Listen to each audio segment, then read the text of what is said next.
Hello दोस्तों, स्वागत है आपका हमारे यूट्यूब चैनल में। तो दोस्तों, आज मैं आपको एक मोटिवेशनल कहानी सुनाने जा रहा हूँ, जो कि सुनकर आपको मोटिवेशन ज़रूर मिलेगा। तो मैं चाहता हूँ कि इस कहानी को आप पूरा सुने। तो चलो कहानी को शुरू करते हैं। कथा के अनुसार पुराने समय में एक राजा युद्ध में हार गया था। उसके सभी सैनिक मारे जा चुके थे। राजा किसी तरह अपनी जान बचाकर जंगल में भाग गया। सैनिक उसका पीछा कर रहे थे। वह बचने के लिए एक गुफा में छिप गया। सैनिक राजा को जंगल में खोजते खोजते उस गुफा तक पहुंच गई। गुफा के अंदर राजा को ढूंढा, लेकिन सैनिक उसे ढूंढ नहीं सके। बाहर आकर सैनिकों ने बड़े बड़े पत्थरों से गुफा बंद कर दी थी। गुफा बहुत गहरी थी। अंदर की ओर राजा छिपा हुआ था।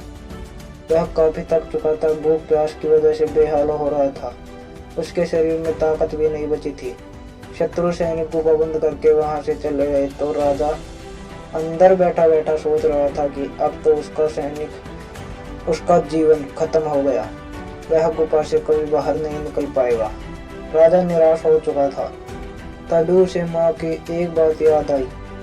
उसकी माँ कहती थी कि कुछ तो कर, यूं ही मत बैठ। ये बात याद आते ही राजा में फिर से ऊर्जा आ गई। उसने सोचा कि कोशिश किया कि बिना हार नहीं माननी चाहिए। राजा गुफा के द्वार से पत्थरों को हटाने का काम शुरू कर दिया। कड़ी मेहनत के बाद राजा ने बड़े बड़े पत्थरों को खिसका दिया। किसी तरह राजा ने बाहर निकलने की थोड़ी सी जगह बना ली थी। राजा गुफा से बाहर निकला और अपने मित्र राजा के पास पहुंच गया। मित्र राजाओं की मदद से उसने शत्रुओं को पराजित कर दिया और अपना राज्य वापस प्राप्त कर लिया।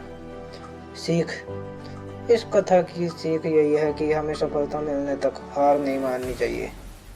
जिस पल हम हार मान लेते हैं उसी समय असफल हो जाते हैं।